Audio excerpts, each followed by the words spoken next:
नमस्कार, जनता टीवी देख रहे हैं आप। मैं हूं आपके साथ अमन त्रिपाठी। बुलेटिन का आगाज करेंगे इस वक्त की बड़ी और अहम जानकारी के साथ। इस वक्त की बड़ी खबर, अहम जानकारी सामने। इस वक्त की ये बड़ी खबर आपको बता दें, विधानसभा में सत्ता पक्ष और विपक्ष आमने सामने आ गए।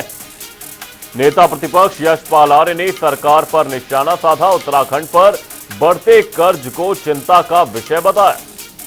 2017 में 40,000 करोड़, अब 1 लाख करोड़ पार।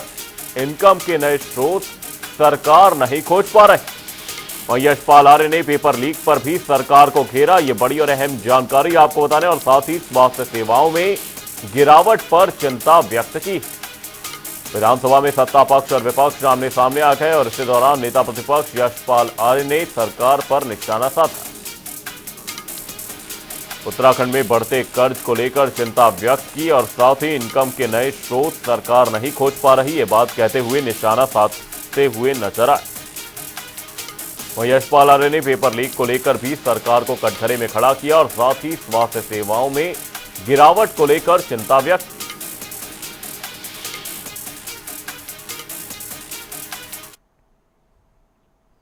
उत्तराखंड स्थापना दिवस पर राष्ट्रपति द्रौपदी मुर्मू ने विधानसभा के विशेष सत्र को संबोधित किया। अपने अभिभाषण में उन्होंने महिलाओं की भूमिका और सशक्तिकरण पर विशेष जोर दिया। राष्ट्रपति ने कहा कि उत्तराखंड के विकास में महिलाओं का योगदान सराहनीय रहा है। वहीं बीजेपी प्रदेश मंत्री नेहा जोशी ने कहा कि सरकार महिलाओं के हितों के लिए प्रतिबद्ध है और लखपति दीदी जैसी योजनाएं उन्हें सशक्त बना रही हैं। 20 साल का जो हमारा ये उत्तराखंड हुआ है और जो जहां आज जिस पायदान पे खड़ा है, मेरा मानना है कि उसमें एक बड़ा जो योगदान है वो यहाँ की मातृशक्ति का रहा है। जिस तरीके से उत्तराखंड निर्माण में मातृशक्ति का योगदान था, उसी तरीके से आप शिक्षा के क्षेत्र में देखें, आप इंडस्ट्रीज में देखें, बहुत सारे ऐसे फोरम्स का, क्योंकि मैं भी हिस्सा हूँ, तो मैं देखती हूँ कि चाहे फिक्की हो, चाहे CII हो, इन सब में जो छोटे उद्यमी, उसमें महिलाओं की जो संख्या है वो लगातार बढ़ती हुई दिख रही है। और ये वो उद्यमी हैं जिनको कहीं ना कहीं केंद्र सरकार से, राज्य सरकार से जो विभिन्न योजनाएं पिछले 1 दशक में सरकार ने चलाई हैं, खासकर महिलाओं को केंद्र में रखते हुए, उनका लाभ भी मिला है। तो इन्हीं सब पे बेस करते हुए आने वाला जो दशक है, जो मोदी जी एक बार बार कहते हैं ना कि उत्तराखंड का दशक है, मेरा मानना है कि आज राष्ट्रपति जी ने जिस तरीके से उत्तराखंड की मातृशक्ति को बधाई भी दी, यहाँ की सरकार को बधाई भी दी, मेरा मानना है कि वो जो इस अगला दशक उत्तराखंड का दशक होने वाला है, वो मातृशक्ति के कंधों पर ही होने वाला है। जिस तरीके से चाहे लखपति दीदी योजना हो या 30% जो आरक्षण सरकारी नौकरियों में हमारी यहाँ की बेटियों को सरकार ने दिया है, एक अभूतपूर्व कदम उठाते हुए, इन सारे कदमों के जरिए मुझे लगता है कि आने वाले ही जो ये दशक होगा, इसमें मातृशक्ति का योगदान जो होगा उत्तराखंड को आगे ले जाने में सबसे अग्रणी रहेगा। ठीक। देहरादून में उत्तराखंड की रजत जयंती पर आयोजित विधानसभा के विशेष सत्र में बसपा विधायक मोहम्मद शहजाद ने कहा कि राष्ट्रपति द्रौपदी मुर्मू का संबोधन प्रदेश के लिए गर्व की बात है। उन्होंने कहा कि राज्य में पलायन और जनसांख्यिकीय असंतुलन गंभीर मुद्दे हैं। सरकार को इन समस्याओं पर विशेष ध्यान देना चाहिए और पलायन रोकने के लिए ठोस कदम उठाने चाहिए। जी ने ये मैं समझता हूँ उत्तराखंड के लिए सम्मान की बात है। किसी सदन में राष्ट्रपति आए और वो सदन को संबोधित करे, प्रदेश की जनता को संबोधित करे। 25 साल हैं उत्तराखंड, मैं समझता हूँ सुखद हैं, लेकिन बहुत विषय हैं जिन पर काम करना अभी बाकी है और जिनकी चर्चा बहुत होती है लेकिन काम कोई नहीं करता है। सदन को सरकार विशेष सत्र को बढ़ाए और उस पर ध्यान दे कर के करे कि लोग पलायन ना करें, पहाड़ से लोग पलायन ना करें। जो लोग ये समझता हूँ मैं बता रहे हैं, वहाँ के लोग देहरादून शहर में अन्य शहरों में चले गए होंगे। जिन लोगों के पास धन आ रहा है, धन है, वो गांव में रहना नहीं चाह रहे हैं। ये एक बहुत बड़ा मुद्दा है। कोटद्वार में उत्तराखंड राज्य निर्माण सेनानी मोर्चा ने अपनी 6 सूत्रीय मांगों को लेकर SDM के माध्यम से मुख्यमंत्री को ज्ञापन सौंपा। मोर्चा अध्यक्ष महेंद्र सिंह रावत ने कहा कि एक ओर सरकार राज्य स्थापना की रजत जयंती मना रही है, वहीं राज्य आंदोलनकारियों की अनदेखी की जा रही है। उन्होंने चेतावनी दी कि अगर जल्द मांगे नहीं मानी गई तो आंदोलन को और तेज किया जाएगा।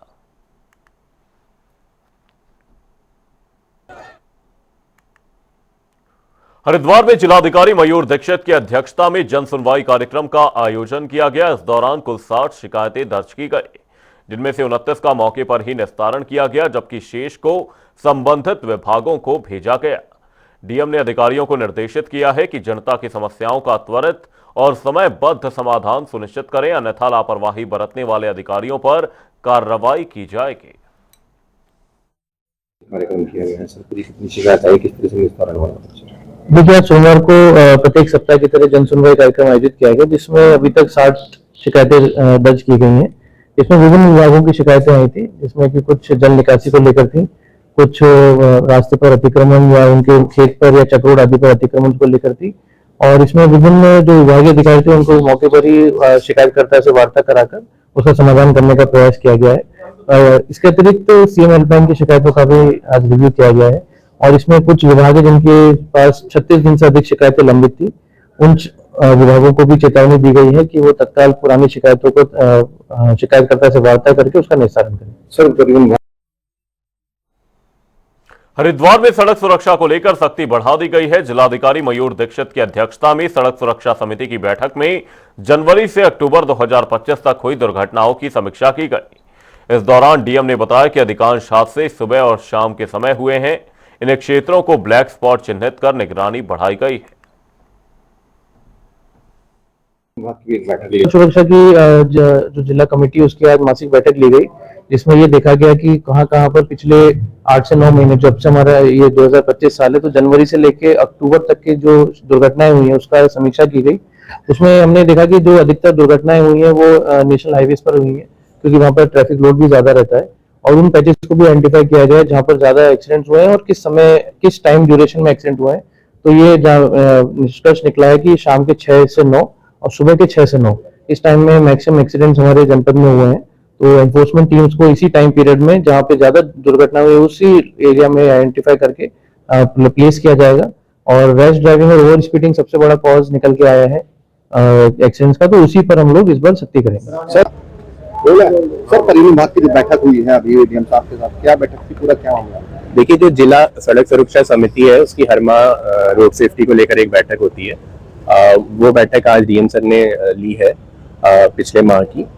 इसमें उनके द्वारा निर्देशित किया गया है कि जो इन्फोर्समेंट की कार्रवाई है वो त्वरित तरीके से की जाए, और खासकर कुछ जो अभियोग हैं जिनमें कि जान जाने का खतरा ज्यादा रहता है, जैसे बिना हेलमेट के जो वाहन चल रहे हैं, उनके खिलाफ उन्होंने स्पेशल एक इन्फोर्समेंट ड्राइव के लिए निर्देशित किया है।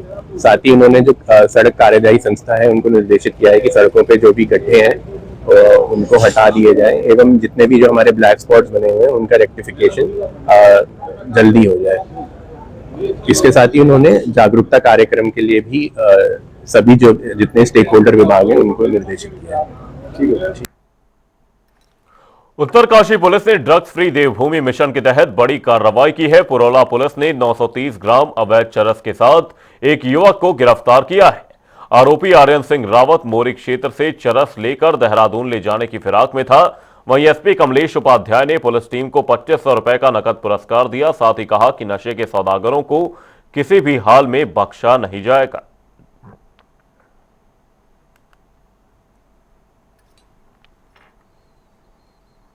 हरिद्वार में कार्तिक पूर्णिमा स्नान से पहले प्रशासन ने अतिक्रमण हटाओ अभियान चलाया। सिटी मजिस्ट्रेट कुसुम चौहान के नेतृत्व में हर की पैड़ी के आसपास के संवेदनशील क्षेत्रों से अतिक्रमण हटाया गया। वहीं स्नान पर्व पर भारी भीड़ की संभावना को देखते हुए यह कदम उठाया गया है। प्रशासन का उद्देश्य श्रद्धालुओं की सुरक्षा और सुगम आवाजाही को सुनिश्चित करना है। जो ये हमारा 5 तारीख को कार्तिक पूर्णिमा स्नान आने वाला है, इसको देखते हुए हमारे द्वारा जो भी भीड़ को देखते हुए संवेदनशील स्थान है, ऐसे सभी स्थानों से जैसे हर की पैड़ी और इसके आसपास के क्षेत्रों से अतिक्रमण हटाए जाने की कार्रवाई की जा रही है, ताकि जब हमारी कार्तिक पूर्णिमा में अगर भीड़ बढ़ती है तो किसी भी तरह की कोई अप्रिय घटना घटित ना हो। उत्तराखंड स्थापना के रजतोत्सव पर आयोजित विधानसभा के विशेष सत्र में राष्ट्रपति द्रौपदी मुर्मू ने राज्य की 25 वर्ष की उपलब्धियों को सराहा। साथ ही उन्होंने कहा, साक्षरता, महिला सशक्तिकरण और पारदर्शी शासन में राज्य ने सराहनीय प्रगति की है। वहीं राष्ट्रपति ने समान नागरिक संहिता को ऐतिहासिक कदम बताया और विधायकों से दलगत राजनीति से ऊपर उठकर जनसेवा में समर्पित रहने की अपील भी की। साथ ही मुख्यमंत्री धामी और राज्यपाल ने भी अपने विचार रखे। इस सदन में उपस्थित उत्तराखंड के राज्यपाल लेफ्टिनेंट जनरल गुरमीत सिंह जी, विधानसभा के अध्यक्ष श्रीमती ऋतु खंडेरी भूषण जी, मुख्यमंत्री श्री पुष्कर सिंह धामी जी, विपक्ष के नेता श्री यशपाल आर्य जी, माननीय सदस्यगण, गणमान्य अतिथियों, देवियों और स्वजन, सभी को मेरा नमस्कार। उत्तराखंड राज्य की स्थापना की रजत जयंती के ऐतिहासिक अवसर पर लोकतंत्र के इस मंदिर में विधानसभा के विशेष सत्रों में आप सबके बीच आकर मुझे अत्यंत प्रसन्नता हो रही है। इस अवसर पर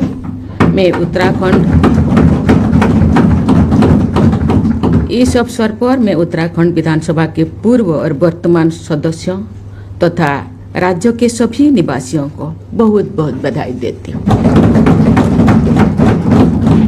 श्रद्धेय अटल बिहारी वाजपेयी जी के प्रधानमंत्री के कार्यकाल के दौरान यहाँ के जनमानसीय आकांक्षा और अनुरूप बेहतर प्रशासन और संतुलित विकास की दृष्टि से वर्ष 2000 के नवंबर महीने में इस राज्य की स्थापना की थी। ये बहुत प्रसन्नता की बात है कि विगत 25 वर्षों की यात्रा के दौरान उत्तराखंड के लोगों ने विकास के प्रभावशाली लक्ष्य हासिल किए। पर्यावरण, ऊर्जा, पर्यटन, स्वास्थ्य सेवा और शिक्षा के क्षेत्र में राज्य ने सराहनीय प्रगति की। डिजिटल और फिजिकल कनेक्टिविटी तथा इंफ्रास्ट्रक्चर डेवलपमेंट के क्षेत्र में भी विकास हुआ है। विकास के समय सर्वप्रथम मैं देश की प्रथम नागरिक आदरणीय राष्ट्रपति महोदय, माननीय राज्यपाल महोदय, माननीय विधानसभा अध्यक्ष, सदन में उपस्थित मेरे कैबिनेट के सभी सहयोगीगण, माननीय नेता प्रतिपक्ष और सभी आदरणीय विधायकगण,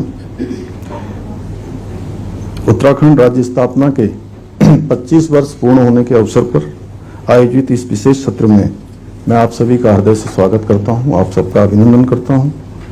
मैं संपूर्ण सदन की ओर से आदरणीय राष्ट्रपति महोदया का राज्य स्थापना दिवस के रजत जयंती उत्सव पर हम सभी का मार्गदर्शन करने के लिए देवभूमि उत्तराखंड पधारने पर मैं समस्त भारत की माननीय राष्ट्रपति श्रीमती द्रौपदी मुर्मू जी, उत्तराखंड राज्य की माननीय विधानसभा अध्यक्ष, माननीय मुख्यमंत्री, माननीय नेता प्रतिपक्ष एवं विधानसभा के माननीय सदस्यगण, मैं आप सभी महानुभावों का विधानसभा के इस विशेष सत्र में हार्दिक स्वागत करता हूं। मैं विशेष रूप से माननीय राष्ट्रपति महोदय का आभार व्यक्त करता हूं। आपने आपका इस सदन में राष्ट्रपति के रूप में पदार्पण हुआ है। हम आपका हृदय से स्वागत करते हैं, अभिनंदन करते हैं और इस अवसर पर उत्तर प्रदेश उत्तराखंड के आंदोलन में प्राणों की आहुति देने वाले शहीदों को भी अपनी श्रद्धांजलि अर्पित करते हैं।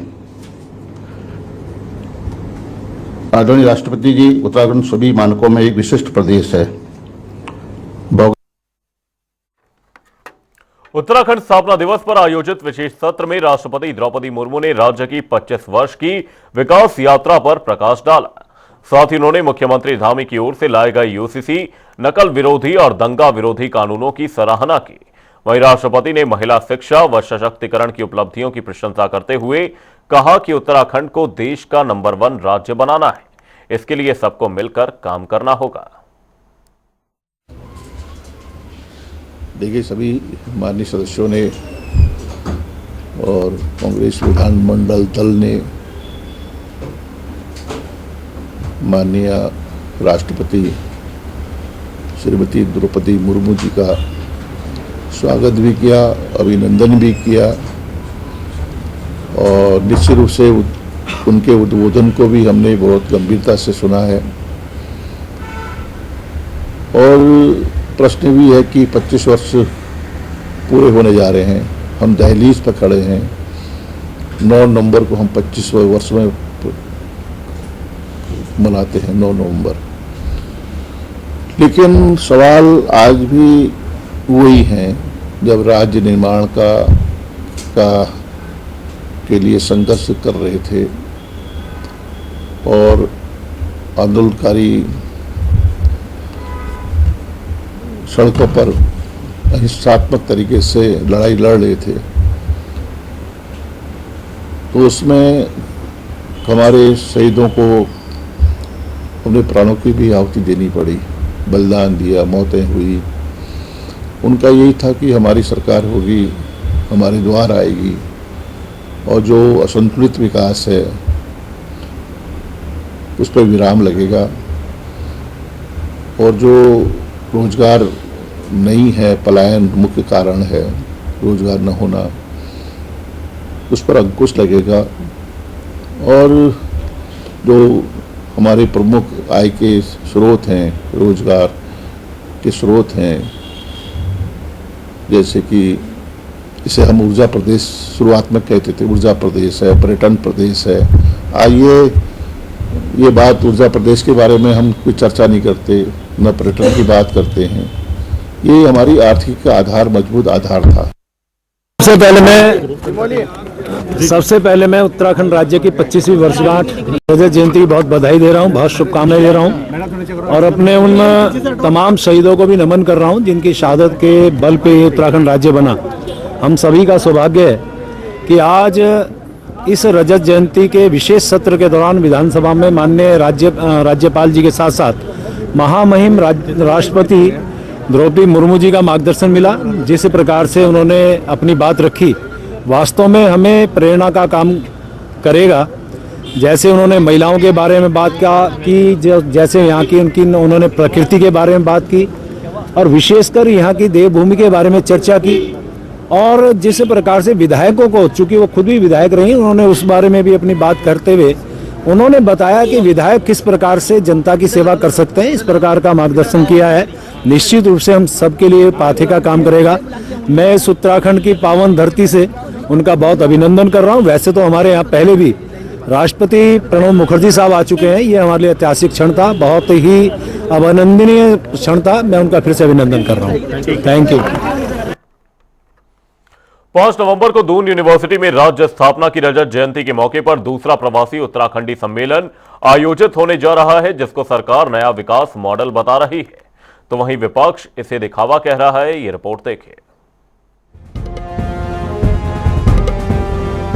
उत्तराखंड राज्य अपने स्थापना के 25 साल पूरे होने पर रजत जयंती मना रहा है। पूरे प्रदेश में इस जयंती को पर्व की तरह मनाया जा रहा है, जिसको लेकर बीजेपी और कांग्रेस दोनों ही पार्टियां अपने अपने स्तर पर कार्यक्रम आयोजित कर रही है। इसी कड़ी में दून यूनिवर्सिटी का नित्यानंद ऑडिटोरियम 5 नवंबर को सुबह 10 बजे सम्मेलन का शुभारंभ करेंगे, जिसमें देश के अलग अलग राज्यों से प्रवासी उत्तराखंडी शामिल होंगे। बता दें, सरकार का मकसद प्रवासियों को राज्य के नीति निर्माण में शामिल करना है, जिसको लेकर विधानसभा में 2 सत्र आयोजित होंगे, जिसमें से पहला पर्यावरण पर और दूसरा स्वास्थ्य, शिक्षा और महिला सशक्तिकरण पर केंद्रित रहेगा। इसी को लेकर कांग्रेस ने तंज कसते हुए कहा कि सुझाव लेना आसान है, उन्हें जमीन पर उतारना मुश्किल।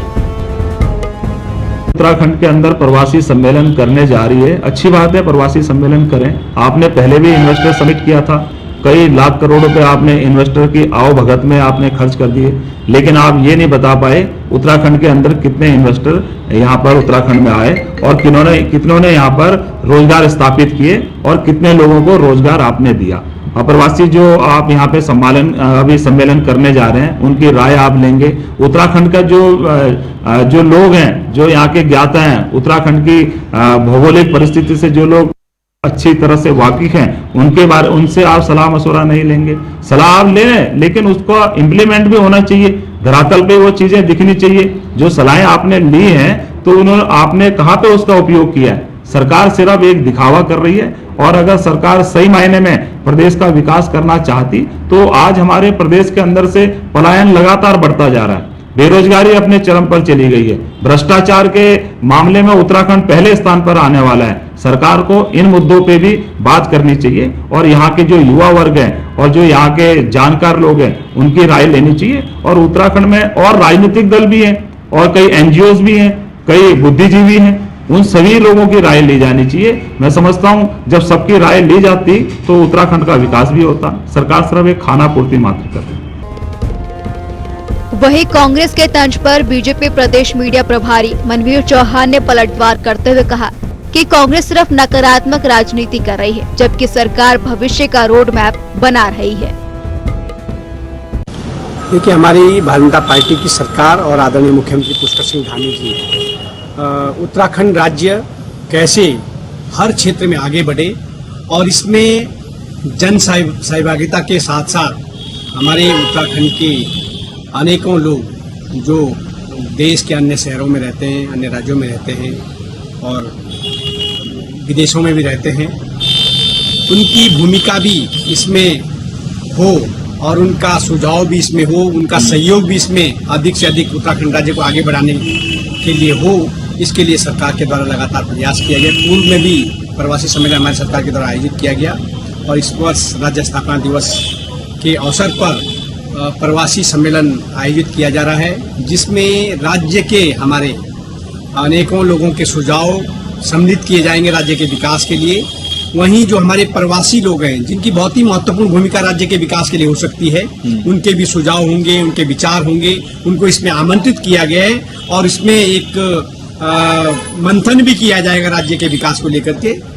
इसलिए प्रवासी सम्मेलन आयोजित किया जा रहा है। लेकिन मुझे लगता है कांग्रेस पार्टी को अगर इस तरह की बयानबाजियां कर रही हैं कि प्रवासी लोगों की जरूरत नहीं है और यहाँ के लोगों को सुझाव मिले नहीं, मुझे लगता है जो प्रवासी उत्तराखंड राज्य से बाहर रहते हैं वो भी हमारे उत्तराखंड के ही हैं, उनकी भूमिका भी बहुत अच्छी हमारे राज्य के विकास के लिए हो सकती है। इसलिए उनका सहयोग और उनके विचार, इनके सुझाव इसमें शामिल किए जाएंगे। लेकिन कांग्रेस की ये नकारात्मकता कहीं न कहीं बहुत ही नकारात्मक बातों कह रहे हैं। इसी कड़ी में राज्य आंदोलनकारियों ने सम्मेलन का स्वागत करते हुए कहा कि राज्य निर्माण में योगदान देने वालों के सुझाव भी शामिल होने चाहिए। उत्तराखंड सरकार माननीय मुख्यमंत्री द्वारा जिस प्रकार से अपने समाचार पत्रों में पढ़ा कि प्रवासियों को लेकर सम्मेलन किया जा रहा है रजत जयंती के अवसर पर, निश्चित रूप में कोई भी कदम इस राज्य के परिप्रेक्ष्य में होगा, हम उसका स्वागत करते हैं। मेरा एक सवाल ये है और एक मैं सलाह भी देना चाहता था कि क्या सरकार या माननीय मुख्यमंत्री को या शासन को उन लोगों से संपर्क नहीं करना चाहिए था, उनका बैठक या उनका सम्मेलन या उनका सुझाव नहीं लेना चाहिए था, जिन लोगों ने इस राज्य के परिप्रेक्ष्य में अपना त्याग, तपस्या और बलिदान किया था, जिन संस्थाओं ने इस राज्य के लिए अपना पूरा कुर्बानी दी। तो उस परिप्रेक्ष्य में ये जानना चाह रहा था कि क्या शासन की या सरकार की पहल है, क्या लोगों को, चाहे वो अपनी दल से हों, विपक्ष के दल से हों, तमाम उन लोगों से भी सुझाव लिए जाने चाहिए कि हम इस राज्य को कैसे अपने शिखर पर ले जा सकते हैं। उन सब चीज़ों को लेके, उन शहीदों को लेके, उन त्याग, तपस्या, बलिदान जो हमारा सपना था, उनके अनुरूप हम कैसे उसमें अपनी भागीदारी निभा सकते थे, उस पर सरकार को मैं समझता हूँ कि एक पहल इसमें करनी चाहिए थी। फिलहाल राज्य सरकार का उद्देश्य प्रवासियों को राज्य के नित्य निर्माण में शामिल करना है, ताकि उत्तराखंड के नए विकास मॉडल की साफ तस्वीर। निगाहें अब इस बात पर हैं कि क्या प्रवासियों के सुझाव नए विकास मॉड्यूल को दिशा देंगे या फिर ये सम्मेलन सिर्फ एक औपचारिक आयोजन बनकर रह जाएगा। ब्यूरो डेस्क, जनता टीवी। ब्रेक के लिए देखते रहिए जनता टीवी।